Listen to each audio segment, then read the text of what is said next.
1836-cı ildə Rusiya imperiyası müstəqil Alban kilsəsini ləğv edir. Albanlara aid olan tikillər və əlyazmalar isə erməni kilsəsinə verilir. Bundan sonra ermənilər Alban abidələrini öz adlarına çıxarmağa başlayırlar. Uzun illər ermənilər Xudavəng məbədini Qarabağdakı digər Alban monastırları kimi dünyaya erməni monastır kompleksi olaraq təqdim ediblər.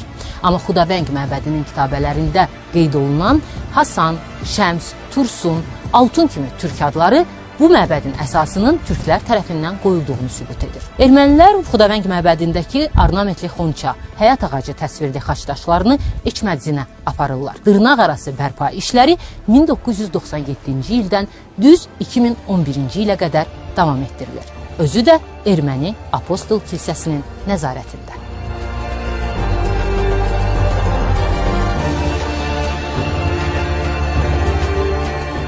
Hətta onlar Alban mədəniyyətinin inkişafında böyük rolu olan və Alban kilsələrinin müstəqilliyini təmin edən Həsən Cəlalı da Həsən Cəlalyan kimi qələmə verirlər.